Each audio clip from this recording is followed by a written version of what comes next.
আগুনে ঝলসে যাওয়া সেই মুখ এখনো ভুলিনি আমি। ওকে আমরা পুড়িয়ে দিয়েছিলাম, কারণ ভয় পেয়েছিলাম সত্যকে। কিন্তু ও মরেনি। আজ 25 বছর পর সেই পোড়া লাশ আবার ফিরে এসেছে।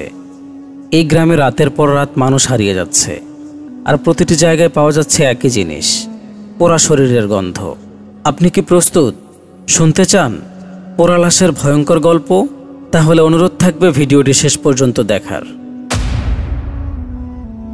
আসসালামু আলাইকুম প্রিয় লিসেনার্স, আশা করছি আপনারা সবাই ভালো আছেন এবং ভালোর দলে আছেন।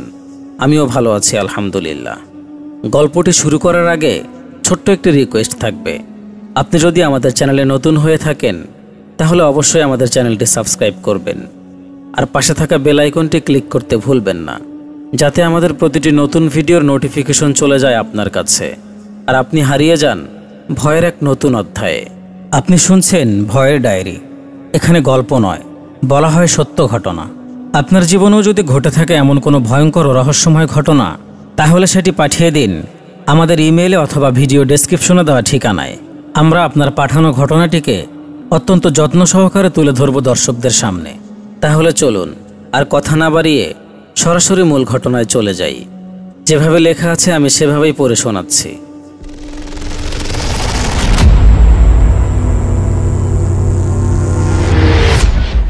গভীর রাতে বেলকনিতে দাঁড়িয়ে থাকবেন না, কারণ নজর লেগে যেতে পারে। মোবাইলে শুধু এটুকু টেক্সট এসেছে একটা প্রাইভেট নাম্বার থেকে। কে পাঠিয়েছে বা কেন পাঠিয়েছে তা জানি না। আর আমি গভীর রাতে বেলকনিতে দাঁড়িয়ে থাকি, এটা লোকটা জানলো কেমন করে?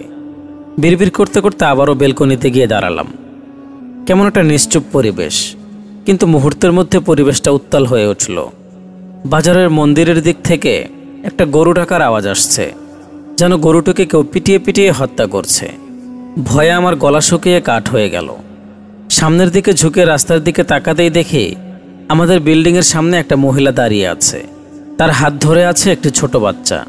মহিলার চুলগুলো মুখের উপর দিয়ে সামনে ছড়ানো। পাশের বাড়ির গেটের দিকে তাকিয়েও দেখি একই চিত্র। আমার মাথা সেই সময় কাজ করছিল না। সারাদিন কঠোর পরিশ্রম করে না ঘুমিয়ে রাত জাগার কারণে আমার হ্যালোসিলেশন হতে পারে, এটা ভেবে আমি রুমে চলে আসলাম।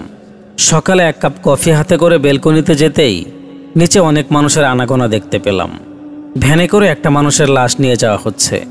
ঘটনা পরিষ্কার করে বোঝার জন্য নিচে নেমে গেলাম। একটা মহিলাকে জিজ্ঞেস করতেই বলে উঠল, আপা, আপনি বাইরের মানুষ, 2 দিন হলো ঘর ভাড়া নিয়েছেন। এগুলো শুনে খামোখা ভয় পাবেন, তার চেয়ে বরং না শোনাই ভালো। আমি একটু জোর করতেই সে বলার জন্য রাজি হলো। এরপর সে আমাকে প্রশ্ন করল, রাতে কি আপনি গরু ডাকার আওয়াজ শুনেছেন? আমি উত্তর দিলাম, হ্যাঁ শুনেছি, রাত 2টোর দিকে। রাস্তার দিকে তাকিয়েছিলেন নাকি? আমি উত্তর দিলাম, হ্যাঁ। রাস্তার দিকে তাকিয়ে দেখি প্রতিটা ঘরের সামনে একজন মহিলা ও একটা বাচ্চা দাঁড়িয়ে আছে। বলেন কি, আপনার তো দেখি খুব সাহস। খবরদার বলছি, আর দাঁড়াবেন না কখনো ওখানে। এবার আমি প্রশ্ন করলাম, এই লাশের সাথে এগুলোর সম্পর্ক কি, সেটা তো বলবেন। এবার তিনি বলতে শুরু করলেন, প্রতি অমাবস্যার রাতে ওই মন্দিরটার দিক থেকে গরু ডাকার আওয়াজ আসে, আর পরের দিন সকালে মন্দিরের বটগাছের তলাতে একটা লাশ পাওয়া যায়। একটা নগ্ন পোড়ানো লাশ ওখানে পড়ে থাকতে দেখা যায়, কিন্তু কোনো ছাই বা কিছু দেখতে পাওয়া যায় না। আজ 2 বছর হলো মন্দিরটাতে এভাবে লাশ পাওয়া যায়। কেউ সাহস করে গরু ডাকার আসল রহস্য বের করতে পারেনি। একদিন আমরা সবাই মিলে বের হতে যাব, তখনই গেটের সামনে একটা মহিলা ও একটা বাচ্চা ভূত দেখি সবাই। মহিলার মুখ এতটাই বীভৎস ছিল যা বলে বোঝাতে পারবো না আপনাকে। সেই থেকে কেউ আর সাহস করে এগোই না। মহিলার কথা শুনে আমার গলা শুকিয়ে আসলো। একে তো নতুন এলাকা, তারপরে এরকম অভিজ্ঞতা হবে জীবনেও ভাবতে পারিনি। বাড়ির কাছে হলে মাকে আমার কাছে রাখতাম, কিন্তু এটা তো অনেক দূরে। সকালে নাস্তা করে অফিসে চলে আসলাম। কাজে মন বসাতে পারছিলাম না। সেটা দেখে আমার একজন কলিগ আমাকে বলল, সুমনা, তোমাকে বেশ চিন্তিত দেখাচ্ছে। নতুন বাসায় কি কোনো সমস্যা হয়েছে নাকি? না মাহিম, আমি অন্য একটা বিষয় নিয়ে চিন্তিত। আচ্ছা, আপনার বাসা কোথায়? আপনার বাসা থেকে 1 কিলোমিটার দূরে। কিন্তু কেন হঠাৎ আমার বাসার কথা জিজ্ঞেস করছেন কেন? আমার বাসার পাশের মন্দিরটাতে গতকাল একটা লাশ পাওয়া গেছে, সেটা কি জানেন আপনি? এটা আর নতুন কি? আমি এখানে 6 মাস আছি। 6 মাসে 6টা লাশ পাওয়া গেছে শুনেছি। পুলিশ কতবার যে অভিযান করেছে, কিচ্ছু পায় না, কোনো প্রমাণ মিলে না হত্যার। সবাই ধারণা করে মন্দিরে যেসব মানুষের লাশ পোড়ানো হয় সেই লাশগুলোই হয়তো প্রতিশোধ নিচ্ছে। আচ্ছা, লাশগুলোতে ছাই হচ্ছে না, শুধু তেলে ভাজা মাংসর মতো করে পুড়িয়ে মারা হয়। আমার কেমন যেন লাগছে বিষয়টা। অফিসে মন্দিরের কথা আলোচনা করা নিষেধ, তবুও আপনাকে বললাম বেশি মাথা ঘাটিয়েন না। প্রথমত নতুন জায়গায় এসেছেন, দ্বিতীয়ত মেয়ে মানুষ হয়ে এসবে নাক গলানোর দরকার নেই, ভয় পাবেন খালি খালি। অফিস থেকে বাড়িতে এসে সেদিন গুগল ম্যাপে সার্চ দিয়ে এলাকাটা দেখে নিলাম ভালো করে। মন্দিরটা একেবারে এলাকার শেষের দিকে, 400 বছর আগেকার পুরনো মন্দির, অনেক জনপ্রিয়, তাই সাহস করে হয়তোবা প্রশাসন কিছু করতে পারে না। মন্দিরের ওপাশটাতে শুধু মাঠ আর মাঠ, 100-2 বাড়ি এই এলাকায়। বিষয়টা নিয়ে ভাবছিলাম, তখনই সেই প্রাইভেট নাম্বার থেকে একটা মেসেজ, আজ রাতে দাঁড়িয়ে থাকবেন, আপনাকে দেখতে অনেক ইচ্ছে করছে। অপরিচিত কোনো জিনিস যদি সারপ্রাইজ হয়ে লাইফে আসে তাহলে সেটা দেখার প্রবল ইচ্ছে সবার মধ্যেই কাজ করে, আমার মধ্যেও করছিল। তাই আমি সেদিনও বারান্দায় গিয়ে দাঁড়ালাম, কিন্তু একটু লুকিয়ে থাকার চেষ্টা করলাম। সেটাতে সাকসেসফুল হলাম আমি। একটু পরেই দেখি মাথায় টুপি পরা একটা যুবক আমার বেলকনির দিকে বারবার তাকাচ্ছে। রাস্তার আলোতে যতটুকু দেখা গেল তাতে অপরিচিত মনে হলো। এবার আমি সোজা হয়ে দাঁড়ালাম। কিছু দূর গিয়েই লোকটা একটা বাড়িতে ঢুকে গেল। এভাবে প্রায় 20 দিনের মতো আমি লোকটাকে ফলো করলাম। প্রতিদিন লোকটা ওই বাড়িতে ঢোকে ঠিক রাত 2টার সময়। লোকটার পরিচয় জানার জন্য আমি একটা শুক্রবার ওই বাড়িটাতে চলে গেলাম, যেখানে প্রতিদিন সেই লোকটা ঢোকে। বাসার কলিং বেল চাপতে একটা বয়স্ক মহিলা বের হয়ে আসলো। আসসালামু আলাইকুম আন্টি। ওয়ালাইকুম আসসালাম। মা, তুমি কে? আন্টি, আমি ওই পাশের বিল্ডিংয়ের ভাড়াটিয়া, আজ প্রায় 25 দিন থেকে এসেছি। আমার কাছে তোমার কি দরকার? আন্টি, মানে আপনার কি 27 থেকে 28 বছর বয়সী কোনো ছেলে আছে? কেন মা? না মানে একটু জানতে চাচ্ছিলাম আর কি। প্রতিদিন আমি বেলকনিতে দাঁড়িয়ে থাকি, তাকে এই বাড়িতেই ঢুকতে দেখি, তাই জানতে চাচ্ছিলাম। তুমি কি নিশ্চিত সে কি এই বাড়িতেই ঢোকে? হ্যাঁ আন্টি, আমি নিজের চোখে দেখেছি। কিন্তু মা, আমার ছেলে তো আরও 7 মাস আগে মারা গিয়েছে। আমি এই বাড়িতে একা থাকি। কি? তাহলে আমি কাকে এই বাড়িতে ঢুকতে দেখি? আমাকে মেসেজ দেয় কে? তা তো আমি জানি না। তোমার কোথাও ভুল হচ্ছে। নতুন একটা জায়গায় এসে এভাবে একের পর এক ধাক্কা খাবো তা জীবনেও ভাবতে পারিনি। নিজেকে সামলে নিয়ে আন্টির থেকে বিদায় নিয়ে চলে আসলাম। বাসায় এসে মাহিমকে ফোন করে আমার বাসায় আসতে বললাম। মাহিম এসে আমাকে জিজ্ঞেস করলো, কি হয়েছে সুমনা? মাহিমকে সব কিছু খুলে বললাম। সে আমার উপর রাগ করলো। আমি এই বিষয়টাতে মাথা ঘামাচ্ছি, তাই নাকি আমার সাথে এমনটা হচ্ছে। আমি মাহিমকে মেসেজগুলো দেখাতে গেলাম, কিন্তু সবচেয়ে আশ্চর্যের বিষয় হলো মোবাইলে একটা মেসেজও দেখতে পেলাম না। আমাকে কিছু সময় সান্ত্বনা দিয়ে মাহিম চলে গেল। আবারও আরেকটি অমাবস্যার রাত চলে আসলো। সেদিন নিচের বাসার সবাই এসে আমাকে সতর্ক করে দিয়ে গেল এই রাতে যেন বারান্দায় না যাই আমি। রাতে ফেসবুকিং করতে করতে কখন যে রাত 1টা বেজে গেছে খেয়াল করিনি। হঠাৎ সেই ভয়ঙ্কর শব্দ, মনে হচ্ছে পিটিয়ে পিটিয়ে হত্যা করছে। পরিবেশটা কেমন ভয়ঙ্কর হয়ে গেল। ভয়ে গায়ের লোম দাঁড়িয়ে গেল। কাঁথামুড়ি দিয়ে শুয়ে পড়লাম। কোনো মতেই 2 চোখের পাতা এক করতে পারছিলাম না। ভয়ঙ্কর একটা রাত পার করে সকালে উঠে যথারীতি একটা লাশ পাওয়ার খবর শুনলাম।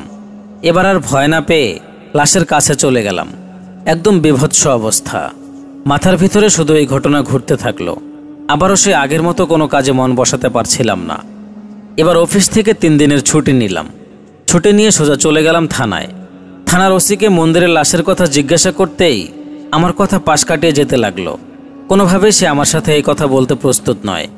আমি থানা থেকে বিষণ্ণ মনে বের হয়ে আসছিলাম। তখনই একজন মহিলা কনস্টেবল আমাকে ডাক দিল। তার কাছে যেতেই বলল, আপনি মন্দিরের লাশের ব্যাপারে জানতে চাচ্ছেন কেন? এই ভয়ঙ্কর মৃত্যু আমার ঘুম কেড়ে নিয়েছে। আমি এর পোস্টমর্টেম রিপোর্ট দেখতে চাচ্ছিলাম। আমি আপনাকে দেখাতে পারি, যদি কাউকে না বলেন। এরকম ভালো মানুষ পাওয়া মুশকিল। তাই তাকে বললাম, কি যে বলেন? আপনি আমার উপকার করবেন আর আমি সবাইকে বলে দিব, তা কি হয়? তিনি আমাকে সন্ধ্যার পরে একটা জায়গায় আসতে বললেন। যথাসময়ে তিনি চলে আসলেন। আমাকে সবগুলো লাশের পোস্টমর্টেম রিপোর্ট দেখালেন। আশ্চর্য হলেও এটা সত্য যে লাশের গায়ে কোনো আঘাতের চিহ্ন নেই, না আছে কোনো হাতের ছাপ। শুধু আগুনের তাপের সাহায্যে তাদের হত্যা করা হয়েছে। এ পর্যন্ত 8টা লাশ পাওয়া গেছে, সবগুলো একই। আপনারা কি লাশগুলোর পরিচয় বের করতে পেরেছেন? হ্যাঁ, সবগুলো লাশের পরিচয়ই আমরা বের করেছি। সবাই 20 থেকে 22 বছরের যুবক। সবচেয়ে আশ্চর্যের বিষয় হলো যে 8 জন মারা গিয়েছে তারা সবাই একই কলেজে পড়ালেখা করত। আমি একটু অবাক হয়ে জিজ্ঞেস করলাম, কি বলছেন এসব? তিনি আবার বলতে শুরু করলেন, আর তারা একে অপরের বন্ধু ছিল। তাদের এই বন্ধু মহলে আরও 2 জন আছে। 10 জনের বন্ধুত্ব ছিল, এখন সেখান থেকে 2 জন আছে। আমার মাথায় তখন অসহ্য যন্ত্রণা করছিল। মাহিমকে ফোন দিলাম যাতে সে এসে আমাকে নিয়ে যায়। মাহিমকে এবারও সব বললাম। মাহিম আমাকে একটা কথা বলল, যেটা শুনে আমি আরও বেশি আতঙ্কিত হয়ে পড়লাম। অমাবস্যার রাতে যে মহিলাকে বাচ্চাসহ দেখা যায়, সেই মহিলা আরও 1 বছর আগে মারা গিয়েছে। আমি প্রচণ্ড ঘাবড়ে গেলাম মাহিমের কথা শুনে। মাথার ভেতর চক্কর দিতে থাকলো। কিছুতেই বুঝতে পারছিলাম না যে 1 বছর আগে মারা যাওয়া একটা মহিলা কিভাবে তার বাচ্চা নিয়ে সবার বাড়ির সামনে দাঁড়িয়ে থাকবে। মাহিমকে আমার সব ব্যাপারে সাহায্যের কথা বললাম। সে খুব সহজে আমাকে সাহায্য করতে চাইল, কিন্তু বারবার বারণও করছিল। কারণ একটা মেয়ে হয়ে আমি নাকি বেশি বাড়াবাড়ি করে ফেলছি এই ব্যাপারটাতে। কারোর কথা আমার কেয়ার করার টাইম নেই। আমি আমার মতো করে পোড়া লাশের সন্ধান বের করব। সেদিন সন্ধ্যায় সেই আননোন নাম্বার থেকে আবারও মেসেজ আসলো। খোলা চলে লুকিয়ে থেকে আমাকে দেখে কি লাভ ম্যাডাম, আপনি বরং দাঁড়িয়েই থাকবেন, একদিন আমিই আপনার সাথে দেখা করব। লোকটার সাহস মন্দ না। অপরিচিত একটা মেয়েকে এভাবে মেসেজ করে বিরক্ত করার মানে কি? তিনি কি আমার সাথে মশকরা করছেন? এই কদিন মাথার ভেতর যে অবস্থা হয়েছে, তাতে কিছুদিনের মধ্যে পাগল হয়ে যাব মনে হচ্ছে। রাতের রান্না শেষ করে ঘরে ঢুকতেই দেখি জানালার পর্দার ওপাশে মানুষের আকৃতির কেউ একজন দাঁড়িয়ে। আমি চিৎকার করতে করতে বললাম, কে ওখানে? আবার তাকিয়ে দেখি কেউ নেই। এগিয়ে যাওয়ার মতো সাহস পাচ্ছিলাম না। 1 পা এগোতেই কারেন্ট চলে গেল। আর জানালার ওপাশ থেকে কেউ একজন ফিসফিস করে বলছে, তুই কি মৃত্যুর স্বাদ পেতে চাস? পোড়া লাশের পেছনে লেগেছিস কেন? বলার ভঙ্গিমা এতটাই ভয়ানক ছিল যে আমি সেন্সলেস হয়ে যাই।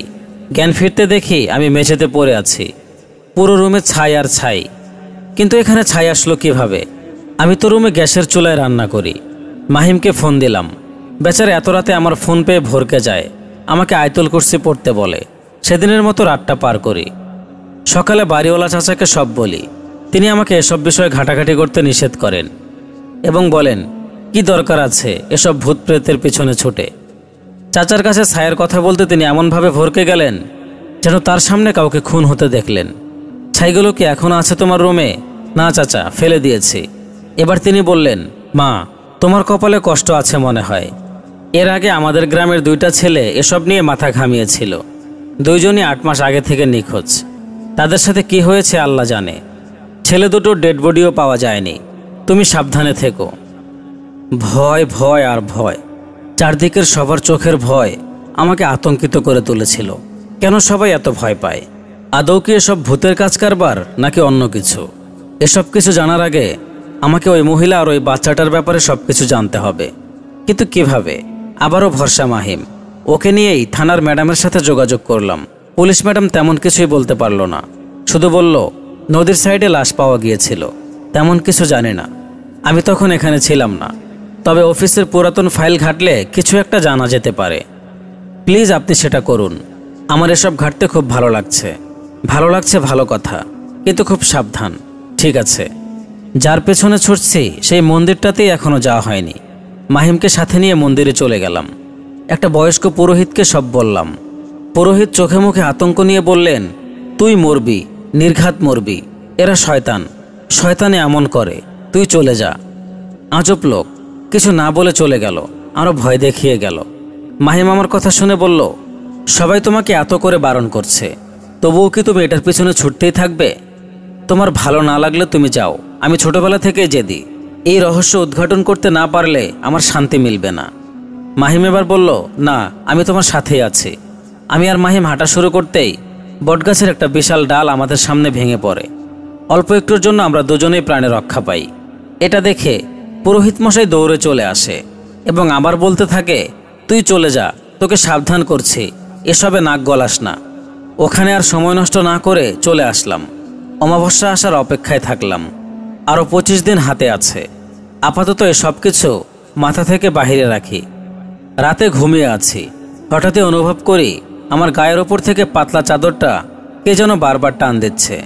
আমি 2-3 বার করে উঠিয়ে নেওয়া সত্ত্বেও সেম কাজ হচ্ছে। মাথার কাছে থাকা বাল্বের সুইচে চাপ দেওয়ার পরেও আলো জ্বলছে না। চাদরটা টান দিচ্ছে একটা 4-5 বছরের বাচ্চা মেয়ে। আমি ওর দিকে চোখ তুলে তাকাতেই একটা মুচকি হাসি দিয়ে আমার দিকে এগোতে থাকলো। পোড়া লাশের গন্ধ এবার আমি হাড়ে হাড়ে টের পাচ্ছি। বাচ্চাটার মুখ মুহূর্তের মধ্যে ভয়ঙ্কর হয়ে গেল। এটা দেখে আমি প্রচণ্ড ভয় পেয়ে গেলাম এবং জোরে একটা চিৎকার দিয়ে বললাম, তুমি কে? ভালো করে খেয়াল করে দেখলাম আমার গলা দিয়ে কোনো আওয়াজ বের হচ্ছে না। এরপর সেই বাচ্চা মেয়েটি ভয়ঙ্কর কণ্ঠে ফিসফিস করে বলল, আমাদের মাঝে এসো না। অদ্ভুত ভয়ঙ্কর একটা হাসি দিয়ে মুহূর্তের মধ্যে মেয়েটা গায়েব হয়ে গেল। সে রাতে ঘুম হলো না। কোনো সুস্থ মানুষ এমন দৃশ্য দেখার পর ঘুমাতেও পারবে না। মাহিমকে এবারও সব বললাম। সে আমাকে একটা সাইকিয়াট্রিস্টের কাছে নিয়ে গেল। যা জানতাম ডক্টর আমাকে তাই বলল।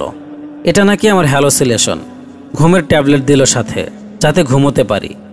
ডাক্তারের চেম্বার থেকে বেরিয়ে পুলিশ ম্যাডামকে ফোন দিলাম। তিনি ফাইলটা নিয়ে আসলেন। মজার ব্যাপার হলো, সবগুলো ফাইল ভালো করে ঘেঁটে দেখলাম মেয়ে ও তার মায়ের লাশ পুরানো অবস্থায় পাওয়া গিয়েছিল। হঠাৎ করে মাথায় একটা বুদ্ধি আসলো, কোনোভাবে কি বাকি যে দুইজন বন্ধু আছে ওরা আমাদের এই ব্যাপারে কিছু বলতে পারবে কিনা। মাহিম বলল, ওই দুইজন যদি নেক্সট টার্গেট না হয়, দেখা গেল তারা কিছুই জানে না। কিছু তো একটা পাওয়া যাবেই ওখানে গেলে। চলো যাই। অ্যাকচুয়ালি আমার একটা কাজ আছে, তুমি যাও। হ্যাঁ, সেটাই ভালো হবে। আমার কাজ আমি একাই করি। মাহিমকে বিদায় দিয়ে সেই কলেজের পথে ছুটলাম। কুষ্টিয়া সরকারি কলেজের স্টুডেন্ট সবাই। সেখানকার ডিপার্টমেন্টে খোঁজ নিয়ে সবার নাম্বার জোগাড় করলাম।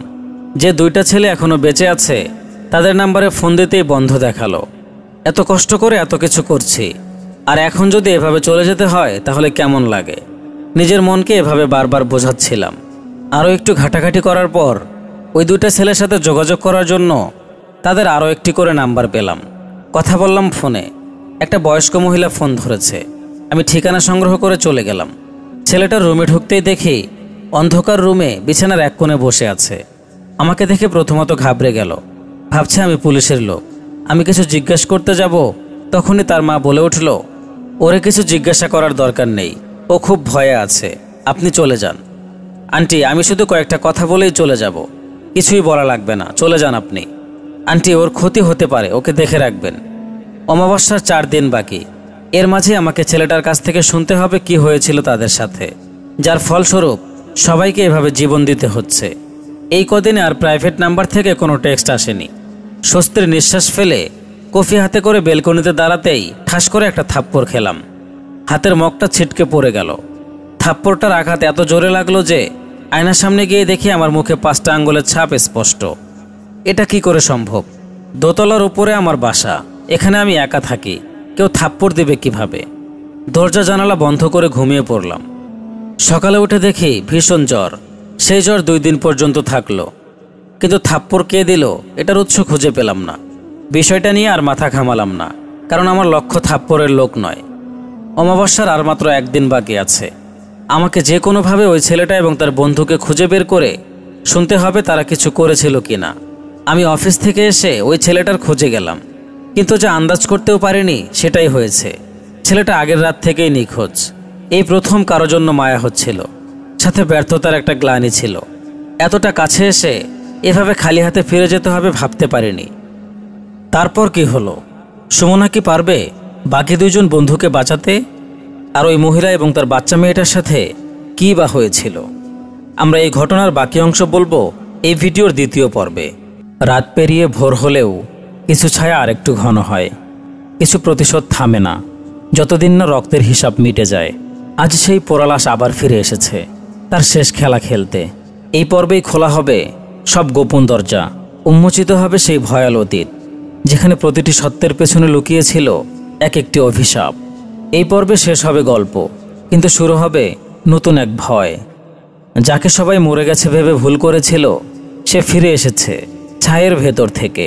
তার শরীর পুড়ে গেছে, কিন্তু প্রতিশোধের আগুন এখনো জ্বলে। আজ শেষ পর্ব, যেখানে সময় হবে সাক্ষী কে ছিল আসল অপরাধী আর কে হতে চলেছে পোড়ালাশের চূড়ান্ত শিকার। আমাকে যে কোনোভাবে ওই ছেলেটা এবং তার বন্ধুকে খুঁজে বের করে শুনতে হবে তারা কিছু করেছিল কিনা। আমি অফিস থেকে এসে ওই ছেলেটার খোঁজে গেলাম, কিন্তু যা আন্দাজ করতেও পারিনি সেটাই হয়েছে। ছেলেটা আগের রাত থেকেই নিখোঁজ। এই প্রথম কারো জন্য মায়া হচ্ছিল, সাথে ব্যর্থতার একটা গ্লানি ছিল। এতটা কাছে এসে এভাবে খালি হাতে ফিরে যেতে হবে ভাবতে পারিনি। বিষণ্ণ মনে বাড়ির পথে পা বাড়ালাম। আজ কেমন জানি অনুভব হচ্ছে, চারদিকের শুনশান পরিবেশটাই এর জন্য দায়ী। তার উপর একলা একটা মেয়ে, ভয় একটু বেশি হওয়ারই কথা। একটা রাস্তার মোড় ঘুরতেই দেখি রাস্তার মাঝখানে একটা অবয়ব। হ্যাঁ, এ তো সেই অবয়বটা, বাচ্চাটার অবয়ব। বাচ্চাটা আমার দিকে মুখ করে তাকিয়ে একটা কুৎসিত হাসি দিল। সেই হাসিতে ছিল কারো উপর বিরক্তির স্পষ্ট ছাপ।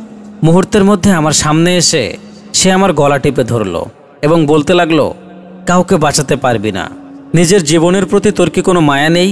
আমাকে ছেড়ে দাও, ছেড়ে দাও বলতে বলতে সে আমাকে ছেড়ে দিল। আর সবচেয়ে অবাক করা বিষয় হলো, সামনে তাকিয়ে দেখি আমি বাসার সামনে। যেটুকু পথ ছিল সেটুকু আসতে মিনিমাম 20 মিনিট সময় লেগে যেত, কিন্তু সে পথ চোখের নিমেষেই কিভাবে আসলাম সেটা ভাবার মতো বুদ্ধি আমার মাথাতে এই সময় আসছিল না। রুমে গিয়ে দেখি সেদিনের মতো পুরোটা রুম ছাই দিয়ে ভরা।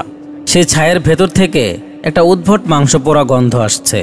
মাকে ফোন দিয়ে বললাম আমার সাথে আবল তাবল কিছু হচ্ছে।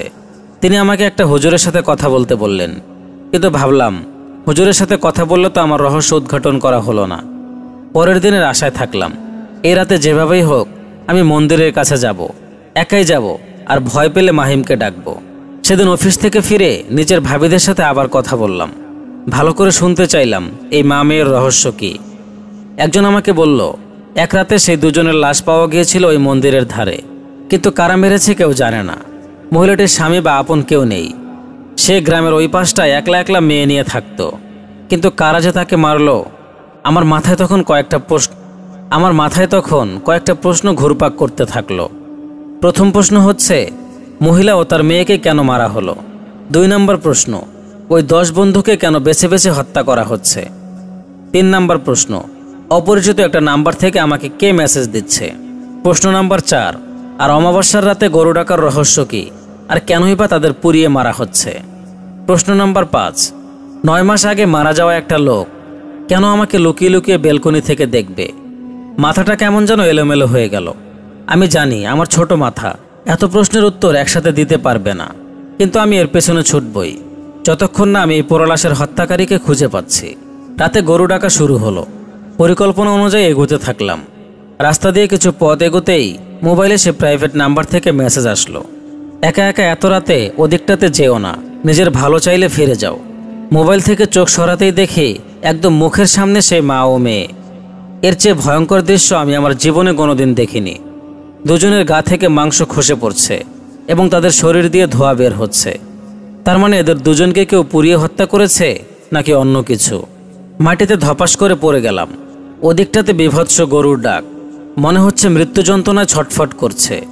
আর এদিকে 2টা পোড়া লাশ আমার সামনে দাঁড়িয়ে। আমার মুখ দিয়ে শুধু একটা কথা বের হলো, আপনারা কারা, কেন আমার সাথে এমন করছেন? এরপরে আমার মাথা আর প্রেশার সহ্য করতে পারেনি, আমি সেন্সলেস হয়ে যাই। যখন জ্ঞান ফেরে তখন দেখি সকাল 10টা। আমি আমার রুমে, পাশে বাড়ির মালিক, নিচের তলার ভাবি আর মাহিম বসে আছে। আমার জ্ঞান ফিরেছে দেখে মাহিম এগিয়ে আসলো। সে অনেক কিছু জানে, তাই বাড়ির মালিক আর ভাবিকে নিষেধ করলো যেন আমাকে কিছু জিজ্ঞাসা না করে। সবাই চলে গেল, শুধু মাহিম আমার পাশে। 2 মিনিট পর সে বলতে শুরু করলো, মাথা ঠিক আছে তোমার? একলা একটা মেয়ে, এসব করার মানে কি? মেয়েদের ব্রেন এমনিতে এসব চাপ সহ্য করতে পারে না, আর তুমি তো যা করে দেখিয়েছো তাতে স্যালুট জানাতে মন চাচ্ছে, কিন্তু তোমাকে এটা আর করতে দেওয়া যাবে না। ছেলেটাকে মারা গিয়েছে, সে এত সময় ধরে আমাকে নিয়ে পেঁচাল পারছে, আর এই সময় আমি করেছি এই প্রশ্ন। আমার প্রশ্ন করা দেখে কিছুটা বিরক্তিকর ভাব নিয়ে বলল, হ্যাঁ, এই ছেলেটাকেও পুড়িয়ে হত্যা করা হয়েছে। সকালেই পুলিশ এসে লাশ নিয়ে গেছে। আচ্ছা বলো তো, পুলিশ এখানে পাহারা বসায় না কেন? জানেই তো প্রত্যেক অমাবস্যাতে একটা করে হত্যা হয় এখানে। সবারই জানের মায়া আছে, সবাই তো আর তোমার মতো না, নিজের খেয়ে পরের হত্যার রহস্য খুঁজে বেড়াবে। তবুও পুলিশের উচিত এখানে পাহারাদার নিযুক্ত করা। করেছিল, তবে সেই পুলিশ 2 দিনের বেশি থাকতে পারেনি।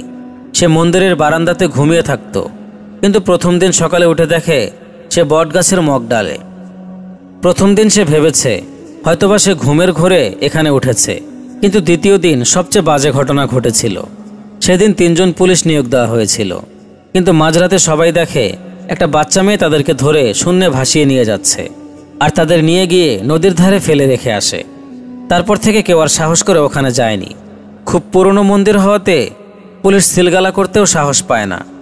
আমি আরেকটিবার ওই মন্দিরে যাব, তুমি আমাকে নিয়ে যাবে মাহিম? না, যাওয়া যাবে না, তবে সুস্থ হও। আমার জন্য কিছু খাবারের ব্যবস্থা করে সেদিনের মতো মাহিম চলে গেল। সুস্থ হওয়ার সাথে সাথে আমি মাহিমকে ফোন দিলাম মন্দিরে যাওয়ার জন্য। এতদিনে সবাই জেনে গেছে আমি এই ব্যাপারে কিছু করছি, তাই মন্দিরের পথে যেতে দেখেই সবাই আমাকে বারবার বারণ করলো যাতে ওই দিকটাই আমি না যাই। কিন্তু কে শোনে কার কথা। আমি চলে গেলাম মন্দিরে। ভালো করে চারদিক ঘুরলাম। মন্দিরের সাথে যে বটগাছটা আছে সেই গাছের কাছে যেতেই লক্ষ্য করলাম বটগাছের ভেতরে একটা গুহার মতো, অল্প একটু ভেতরে জানালার মতো করে গাছ কাটা, ভয়ে গা ছমছম করার মতো পরিবেশ। সেখান থেকে বের হয়ে মন্দিরের পেছনটাতে গেলাম। পাশের দিকে একটা গরুর খামার। তার মানে কি কেউ গরু ডাকার ফায়দা নিয়ে এই মানুষগুলোকে পুড়িয়ে মারছে? কিন্তু শুধু অমাবস্যার রাতেই কেন গরু ডাকবে ওই রকম করুণ সুরে? গরুর খামারের মালিকের কাছে গিয়ে শুনলাম তার গরু নাকি কোনো সময় ডাকে না। সবাই এসে নাকি ওনাকে এই প্রশ্নটাই জিজ্ঞাসা করে, কিন্তু সে ওই সময় খামারেই থাকে। মন্দিরের দিকটায় গরু ডাকে কেন জিজ্ঞাসা করতে সে ঘাবড়ে গেল। এরপর আমাকে বলল, মা, ওখানে গরু ডাকে ঠিকই, কিন্তু গরু দেখা যায় না। আমি একদিন রাতে গিয়েছিলাম, তবে কোনো গরু দেখতে পাইনি। পরে ভয়ে চলে এসেছিলাম। পরের দিন সকালে ঘুম থেকে উঠে দেখি একটা পোড়া লাশ নগ্ন অবস্থায় পড়ে আছে। খামার থেকে আবারও মন্দিরের পুরোহিতের কাছে আসলাম। সে কিছু জানে কিনা জোর করে জিজ্ঞাসা করলাম, তবুও সে বলল সে কিছু জানে না। হঠাৎ করে সেই প্রাইভেট নাম্বার থেকে আমার ফোনে একটা মেসেজ আসলো, তোমার সব প্রশ্নের জবাব আগামী অমাবস্যাতে পাবে। আমি সাথে সাথে মাহিমকে দেখালাম। মাহিম দেখে অবাক। মাহিম, আমি এখানে সব কিছু জানতে এসেছি। এই নাম্বারের লোকটা জানলো কিভাবে? তাহলে তিনিই কি সব মানুষগুলোকে পুড়িয়ে মারছেন? কিন্তু লোকটা হত্যা করলে এই মহিলা ও মেয়ে কেন আমার সামনে আসছে? Mahim, please help me. সেদিন মাহিমের সাথে বাসায় আসার পথে ঘটল এক বড় অঘটন। একটা গর্তে পা পড়ে মচকে গেল। প্রচণ্ড ব্যথায় কোকাতে থাকলাম। বাড়ি এসে সে আগের মতো অফিস থেকে লম্বা ছুটি। যতদিন না ব্যথা সারে ততদিনের ছুটি দিল। কয়েকদিন পার হওয়ার পরে পায়ে ব্যথা থাকা সত্ত্বেও বাকি আরেক বন্ধুর খোঁজে বের হলাম, কিন্তু কেউ বলতে পারে না বাকি বন্ধুটিকে। অনেক খোঁজাখুঁজির পর তার পরিচয় মিলল। তার বাসাতেও সেম সমস্যা। বাইরের কারোর সাথে তাদের ছেলেকে কথা বলতে দিবে না। অনেক আকুতি করার পরে আমাদের অনুমতি দেওয়া হলো। একটা অন্ধকার রুমে ছেলেটা এক কোণে বসে আছে। আমাদের ঢোকা দেখেই বলতে থাকলো, আমাকে মারবেন না প্লিজ, আমি কিছু করিনি, সব দোষ ওদের, ওরা প্ল্যান করে এগুলো করেছে, আমাকে ছেড়ে দিন। ছেলেটার কাছেও ভালো করে যাওয়া গেল না। সে হাত পা ছুটতে থাকলো। বুঝলাম কিছু একটা নিয়ে সে ভীত। আমি তাকে দূর থেকে প্রশ্ন করলাম, সেদিন কি হয়েছিল তোমাদের সাথে, আমাকে কিছু বলো। ছেলেটা শুধু বলতে থাকলো, আমি কিছু করিনি, আমাকে ছেড়ে দিন। ছেলেটার নাম সিয়াম। তার মায়ের কাছে এরকম ব্যাপারে জিজ্ঞেস করতেই বলল, আমার ছেলেটার কি হলো জানি না, খালি বলে, মা ওইখানে ওই মহিলা দাঁড়িয়ে আমাকে নিতে এসেছে, আমি যাব না। মহিলা কে, ওকে জিজ্ঞেস করেননি? জানি না মা, হঠাৎ করে আমার ভালো ছেলেটার কি যে হলো। ওর বন্ধুরা তো সবাই মারা গিয়েছে, আমার ছেলেটা বাঁচবে কিনা আল্লাহই জানে। আল্লাহর ওপর ভরসা রাখুন। সেদিনের মতো চলে আসলাম। সিয়ামের মাকে বলে আসলাম সিয়ামের অবস্থা ভালো হলে আমাদের জানাতে। তখন আমি চিন্তা করলাম সেই প্রাইভেট নাম্বার আর আগন্তুক ছেলেটার কথা। আবারও ওই বাড়িটাতে গেলাম। জিজ্ঞাসা করলাম ছেলেটার ব্যাপারে। তিনি বললেন, তোমারে মিথ্যা বলে লাভ কি, আমার ছেলেটা আজ প্রায় 10 মাস নিখোঁজ। তো সেদিন কেন বললেন আপনার ছেলে বেঁচে নেই? যে ছেলের 8 মাস কোনো খোঁজ থাকে না তাকে মৃত বলবো না তো কি বলবো? কথাগুলো বলেই মহিলা কান্না শুরু করলেন। তার কাছ থেকে আর কিছু শোনা যাবে না। তাই আমি তার রুমে প্রবেশ করে কিছু পাই কিনা সেটা দেখতে লাগলাম। ছেলেটা কম্পিউটার ইঞ্জিনিয়ার নিয়ে পড়ালেখা করত। আইডি কার্ডে সব লেখা। একটা ভবিষ্যৎ ইঞ্জিনিয়ার হঠাৎ করে কেন গায়েব হবে?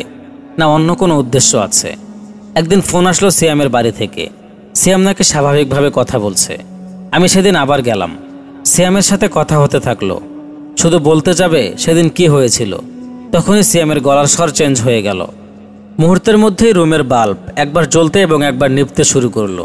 পুরোটা রুম জুড়ে পোড়া মাংসের একটা ঝাঁঝালো গন্ধ বিদ্যমান হয়ে গেল। শুধু আমি আর সিয়াম ওই রুমে।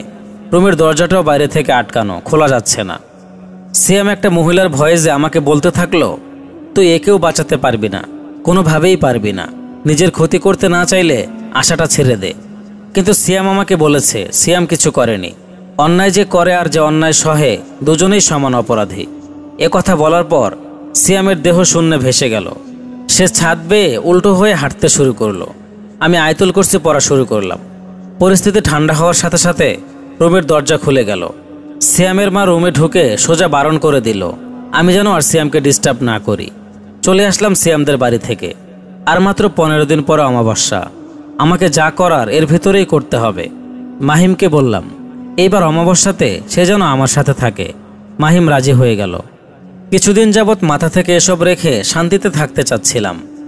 1 কাপ কফি নিয়ে মনের অজান্তে কখন যে বেলকনিতে এসে দাঁড়িয়েছি তা খেয়ালই করিনি। সেই ছেলেটা সিজ বাজাতে বাজাতে রাস্তার ধার দিয়ে এগিয়ে চলছে। তার পেছনে আবছা অবয়ব দেখা যাচ্ছে। ভয়ে গায়ের কাটা শিউরে উঠল। তখনই কাঁথামুড়ি দিয়ে শুয়ে পড়লাম। কিন্তু মনে হচ্ছিল 3 বা 4 জন মানুষ আমার রুমে হাঁটাহাঁটি করছে। আমি মুখ থেকে কাঁথা সরাতেই আমার খাটসহ আমাকে শূন্যে ভাসিয়ে নিল। আমি জোরে জোরে চিৎকার করছি, কিন্তু আমার আবারও গলা দিয়ে কোনো শব্দ বের হচ্ছিল না।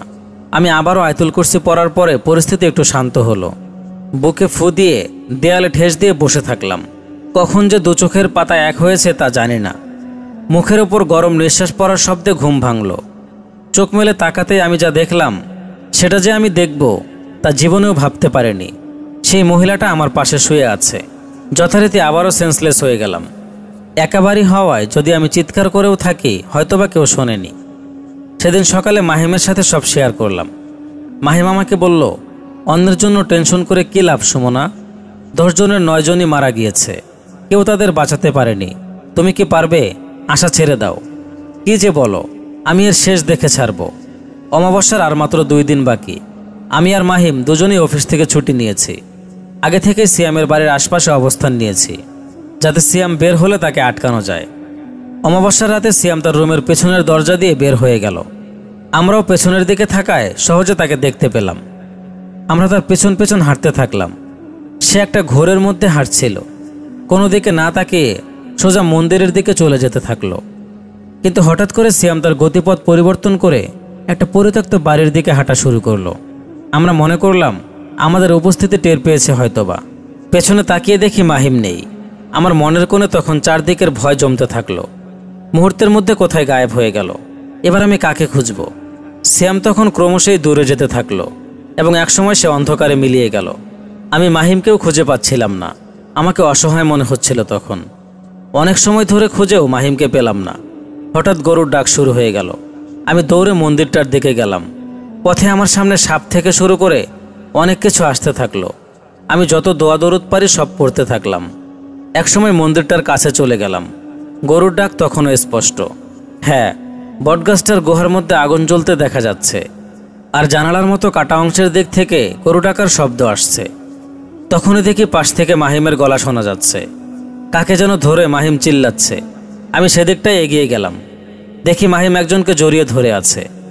আমি কাছে গিয়ে টর্চ ফেলতেই তাকে চিনে ফেললাম। এ তো সেই ছেলেটা যে আমাকে বেলকনিতে দাঁড়িয়ে থাকতে বলতো। ভালো মতো পাকড়াও করে ধরতেই সে দুর্বল হয়ে গেল। এদিকে গরুর ডাকটাও আস্তে আস্তে মিলিয়ে গেল। আমাদের সামনে সে মহিলা ও তার মেয়ে আবার হাজির হলো। জোরে জোরে হাসি দিতে থাকলো। বিদঘুটে হাসি দিয়ে বলল, আমি বলেছিলাম না কাউকে বাঁচাতে পারবি না? আমি আমার কথা রেখেছি। কথাটা বলেই দুজনেই হাওয়ায় মিলিয়ে গেল। আর চলে যাওয়ার স্থানে কিছু ছাই পড়ে থাকতে দেখা গেল। আমি দৌড়ে বটগাছটার ভেতরে ঢুকলাম। একটা পিতলের তৈরি গরুর আকৃতি দাঁড়িয়ে আছে। তার পেটের নিচ থেকে এখনো ধোঁয়া বের হচ্ছে।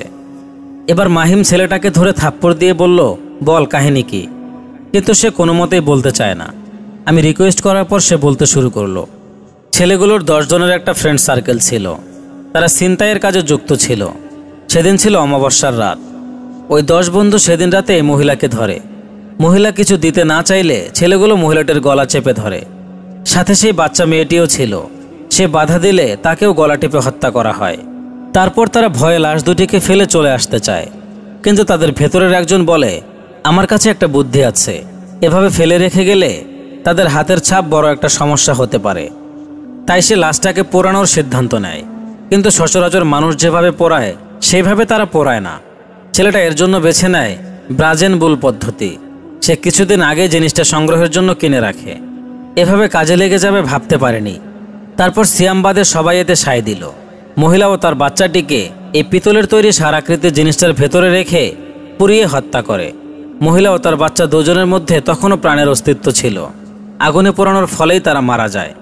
কিন্তু এই মহিলার সাথে আপনার সম্পর্ক কি, আর আপনি এখানে কেন? প্রতিটা হত্যাই আমি করেছি। এই মেয়েটি ছিল আমার স্টুডেন্ট। খুব ভালোবাসতাম ওকে। মারা যাওয়ার পরে তাদের দুজনের অবয়ব আমার সামনে আসে, আমাকে বাধ্য করে হত্যাগুলো করাতে। এবার আমি জিজ্ঞেস করলাম, আমার নাম্বার কিভাবে পেলেন আর আমাকে মেসেজ দিতেন কেন? আপনি প্রথম যেদিন আসেন সেদিন আপনাকে দেখি, ভালোও লেগে যায়। পরের দিন আপনি বাড়ির নিচের ছোট্ট একটি ছেলেকে দিয়ে ফ্লেক্সিলোড দিতে পাঠিয়েছিলেন, তার কাছ থেকেই আপনার নাম্বার নেয়া। কিন্তু আপনি তো নিখোঁজ, সবার কাছে আমি নিখোঁজ, কিন্তু এখনও এ শহরের বুকে আমি ছদ্মবেশে অবাধে চলাফেরা করি। আজ থেকে আমি মুক্ত। যারা ব্রাজেন বুল কি বোঝেন নাই তাদের জন্য বলি, প্রাচীন গ্রিসের যতগুলো শাস্তির বিধান চালিত ছিল তার মধ্যে একটি এই ব্রাজেন বুল। পিতলের তৈরি একটি গরুর প্রতিকৃতি, যার ভেতরটা ফাঁপা, পেটের সাইডে খোলা যায় এবং ভেতরে মানুষ প্রবেশ করিয়ে নিচে আগুন ধরিয়ে দেওয়া হতো। আগুনের উত্তাপে পিতল গরম হয়ে যেত এবং ভেতরে থাকা মানুষটা পুড়তে থাকত। বিশেষ মেকানিজমের কারণে এমন অবস্থা করা ছিল যে ভেতরের ব্যক্তিটি চিৎকার করলে বাইরে থেকে গরুর ডাকের মতো শোনা যেত। এই পদ্ধতিতে প্রাচীন গ্রিসে অপরাধীকে শাস্তি দেওয়া হতো, আর এই শব্দকে উপভোগ করে রাজসভায় রাজকীয় ভোজের ব্যবস্থা করে ভোজন করা হতো। এবার এই গল্পটির কিছু প্রশ্নের ব্যাখ্যা দিচ্ছি। মা ও মেয়ের অশরীরী ইঞ্জিনিয়ার ছেলেটির সাহায্যে 10 বন্ধুকে হত্যা করেছে। ছাই, উল্টো হেঁটে যাওয়া, থাপ্পড় খাওয়া, গলা টিপে ধরা সবই সত্য ছিল। মাহিম হারিয়ে গিয়েছিল না, কৌশলে মন্দিরে গিয়েছিল। গরু দিয়ে নয়, পিতলের তৈরি গরুর আকৃতি দিয়ে হত্যা করা হয়েছিল। আর অমাবস্যার রাতে মা ও মেয়ে মিলে ছেলেগুলোকে বশ করে মন্দিরটাতে নিয়ে আসতো। তো বন্ধুরা, এই ছিল আমাদের আজকের ঘটনা। ঘটনাটি আপনাদের কাছে কেমন লেগেছে তা অবশ্যই কমেন্ট করে জানাবেন। আর আপনি যদি আমাদের চ্যানেলটিতে এখনও সাবস্ক্রাইব করে না থাকেন তাহলে অবশ্যই সাবস্ক্রাইব করুন, আর পাশে থাকা বেল আইকনটি ক্লিক করতে ভুলবেন না। আজ তাহলে এ পর্যন্তই। সকলে ভালো থাকবেন, সুস্থ থাকবেন। আল্লাহ হাফেজ।